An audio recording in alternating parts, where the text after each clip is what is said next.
اور تیسرا جو گناہ سب سے پہلے ظاہر وہ حسد کا گناہ ہوا، اور حسد کا گناہ قابیل نے کیا۔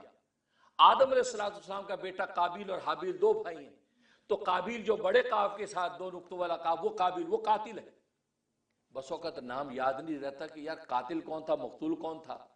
تو حضرت حکیم الامت مجدد ملت مولانا شمری تھانوی رحمہ اللہ تعالیٰ نے بڑی اچھی گویا کہ ایک ٹپ دے دی، فرمایا کہ قاتل قاف سے شروع ہوتا ہے، بڑے قاف سے، تو قابیل قاف سے شروع ہوتا ہے، تو قاتل قابیل ہے۔ جب قاتل قابیل ہے تو مقتول کون ہوا؟ حابیل ہوا۔ اور وہ کہتے چھوٹی ہا سے شروع ہوتا ہے، اور ہلاک کا لفظ فرمایا ہا سے شروع ہوتا ہے، تو ہلاک جو ہوا وہ فرمایا حابیل۔ تو یہ ٹپ، کیونکہ ٹپس ہوتی ہے اس سے یاد رکھنا آسان ہوتا ہے۔ تو قابیل قاتل تھا، اس نے حسد کیا، تو سب سے پہلا گناہ جو ہے حسد کا ہوا، کیونکہ تین گناہ کائنات میں سب سے پہلے ظاہر ہوئے، ایک کبر کا گناہ، دوسرا حرص کا گناہ، اور تیسرا جو ہے وہ حسد کا گناہ۔ قابیل نے اپنے بھائی حابیل کے ساتھ حسد کیا کہ یہ میری بہن کے ساتھ اس کا نکاح ہوگا، میری بہن تو اس کی بہن سے زیادہ خوبصورت ہے۔ کیونکہ ابتدا میں آپ جانتے ہیں بہن بھائی کا نکاح ہوتا تھا کراس میں، صبح میں جو بہن بھائی پیدا ہوئے، شام کو پیدا ہونے والی بہن بھائی کے ساتھ نکاح ہو رہا ہے۔ اب قابیل کی بہن زیادہ حسین و جمیل تھی، حابیل کی بہن زیادہ حسین و جمیل نہیں تھی، تو اس وقت اس نے حسد کیا کہ اوہو اس کو یہ اتنی خوبصورت میری بہن مل جائے گی، نہیں۔ اب اس نے کہا کہ میں اپنی بہن سے نکاح کروں گا۔ اب جھگڑا شروع ہوا، تو نتیجہ یہ کہ آپ جانتے ہیں اس کے بعد پھر آگے ساری تفصیل شروع ہوئی، اور یہ طے ہوا کہ ٹھیک ہے دونوں قربانی پیش کرو، اللہ کے راز میں صدقہ پیش کرو۔ جس کا صدقہ اللہ تبارک و تعالیٰ کے یہاں قبول ہو گیا تو اللہ تبارک و تعالیٰ جو ہے اس کا نکاح اس کے ساتھ جائز کر دیں گے۔ چنانچہ قابیل اور حابیل دونوں نے اپنی تیاری شروع کر دی۔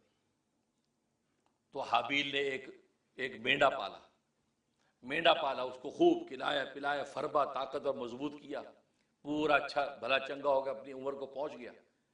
ادھر اس نے فصل لگائی، کھیتی لگائی کہ بھی کھیتی لگا کے اب میں یہ اللہ کے راستے میں دوں گا۔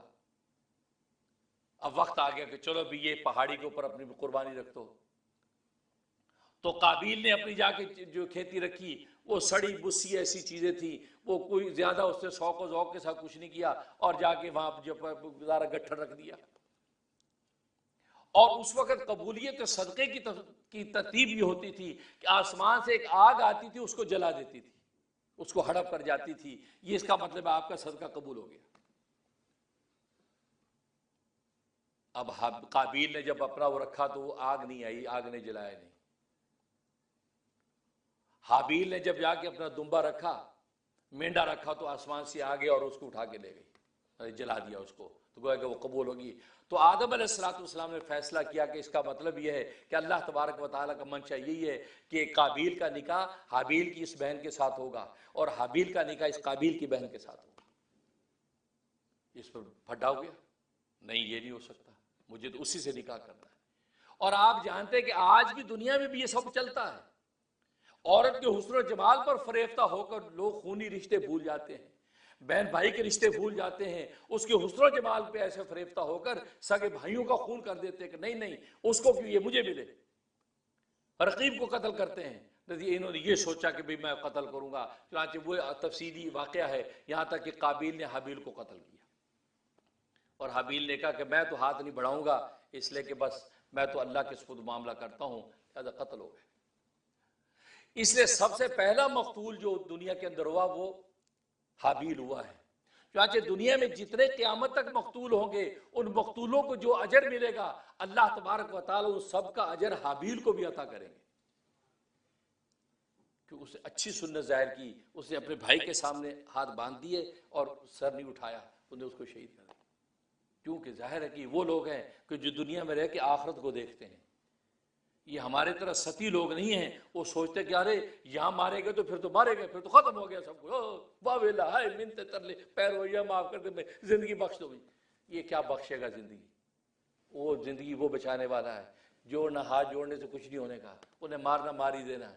بہتر سینہ تان کے دلیروں کی طرح مرو تاکہ اللہ تبارک و تعالیٰ کے اس قرب کو پہنچو جس قرب کو دوسرا پہنچ بھی نہ سکے۔ آج احوال آتے ہیں، زندگی کی بھیک خدا کی جائے، کسی سے مانگنے کا فائدہ نہیں، کوئی بھیک نہیں دیتا، بڑے واقعات ہوتے۔ خیر اللہ تبارک و تعالیٰ ایسی آزمائش میں بھی نہ ڈالے۔ کمزور ہیں ہم.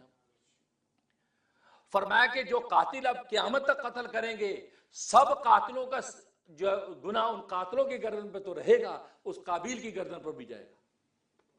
حدیث میں فرمایا دیکھو کہ اس سے پہلا گناہ وہ اب چلتا جائے گا، سب کا گناہ کی گردن.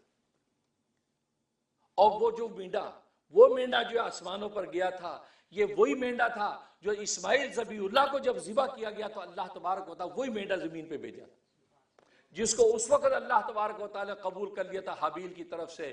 وہی مینڈا اللہ تبارک و تعالیٰ نے دنیا کے اندر بھیجا، اور جب ذبح کیا تو وہ اسماعیل کی جگہ پر اللہ تبارک و تعالیٰ اس کو قبول کیا. اس مینڈے کا مقام اور مرتبہ وہ پہنچا کہ جو ذبیح اللہ کا مرتبہ، یعنی ذبیح اللہ جیسے اللہ کے راستے میں ذبح ہوں تو جو مقام عالی ملتا ہے، اس مینڈے کی ذبح پر اللہ تبارک و تعالیٰ ابراہیم کو وہ مقام عطا کر دیا. اور کہا صدقت الرؤیا، اے ابراہیم تو نے اپنا خواب سچا کر دیا، ہم نے تجھے خواب دکھایا تھا اور تو نے خواب کو سچا بھی کر دیا. تو واقعی سچا عاشق، واقعی تو میرا خلیل ہے، واقعی تو میرا دوست ہے، دوستی کا حق ادا کر دیا. یہ وہ مینڈا.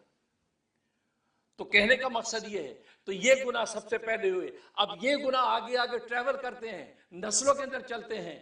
تو اللہ تبارک و تعالیٰ نے یہ عبادتوں کا جو ضابطہ قائم کر رکھا ہے ان سارے کے سارے گناہوں کی تعدیل کے لیے، تاکہ آپ کے کبر کے اندر تعدیل پیدا ہو. تو کبر آپ کا تواضع کے اندر بدل جائے جب تم نماز کے پابند ہوگے تو. اور تمہاری جو ہے ہرس جو ہے وہ زکوٰۃ کے ذریعے سے تمہاری ہرس کو کاٹا جائے گا تاکہ تمہارے اندر جو ہے وہ قناعت پیدا ہو. اور اسی طرح تمہارے اندر بخل جو ہے وہ تمہارا کاٹا جائے گا زکوٰۃ کے ذریعے سے تاکہ تمہارا بخل جو ہے سخاوت کے اندر بدلے. اور تمہاری ہرس کو کاٹا جائے گا تو حج کے ذریعے سے تمہاری ہرس جو ہے وہ جو اس کے اندر قناعت کے اندر بدل جائے گی.